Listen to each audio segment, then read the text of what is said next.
اچھا مدثر بھائی، میں آپ سے یہ پوچھنا چاہتا ہوں کہ یہ ایک بڑا چیلنجنگ فیلڈ ہے. اس کے اندر نارملی جو جانور گھروں میں ہوتے ہیں وہ تو ایک الگ میٹر ہے، لیکن جو جانور لوگوں نے یہاں چونکہ شوقیہ یہ ثقافتی علاقہ ہے تو لوگوں نے بڑے بڑے مہنگے جانور رکھے ہوتے ہیں. ٹھیک ہے، تو وہ جو جانور ہیں ان کو جب کوئی پرابلم آ جاتی ہے تو ایسے کوئی آپ کو چیلنجز بھی فیس کرنے پڑے؟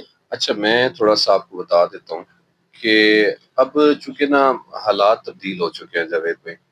ہمارے بہت سارے فارمر بھائیوں کے کی جو جدید ایڈوانس ٹیکنالوجی کی پروڈکٹس ہیں، کہ نیوٹریشنل سپلیمنٹس ہیں، جی، ان کو اس کے بارے میں علم ہی نہیں ہے. ٹھیک ہے. وہ ان کے اندر اویئرنیس نہیں ہے، یا ہمارے سیکٹر نے اویئرنیس کی سیشنز نہیں کروائے. جی، ٹھیک ہے، ہم وہ روایتی طریقوں کو لے کے چاہ رہے ہیں، لیکن بیماریاں دن بدن بڑھ رہی ہیں. ہم ان روایتی طریقوں کو استعمال کر کے جب چیز کا فاقہ نہیں ہوتا تو پھر ڈاکٹر کے پاس موو کرتے ہیں.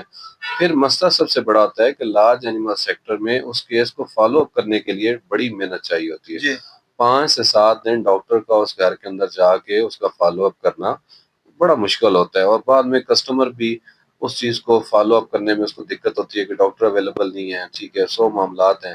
پیٹس کے اندر یہ ہوتا ہے کنولا وغیرہ لگا دیتے ہیں لوگ، کال پہ طریقہ کار پوچھ کے لگا، لیکن لارج اینیملس کو فلوئڈ تھراپی دینے کے لیے بڑی دقت آتی ہے. جب ایک اینیمل کھانا پینا چھوڑ گیا ہے، نیوٹریشنل ڈیفیشنس کو تو فلوئڈ تھراپی پہ لے کے آنا ہوگا.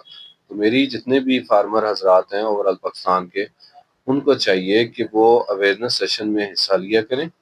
آج کل کی جو جدید چیزیں ہیں ان کو اڈاپٹ کروا کے آپ اپنے جو اینیملز کی پروڈکٹیوٹی اس کو انہانس کر سکتے ہیں. ہم محنت اتنی کر رہے ہیں، لیکن اس محنت کو ہم وہ جو پروسیس ہے جو کہ کسی بھی سٹیپ 2 کرنے کا وہ ہم اڈاپٹ نہیں کر پا رہے، جس کی وجہ سے ہم وہیں کے وہیں کھڑے ہیں. اچھا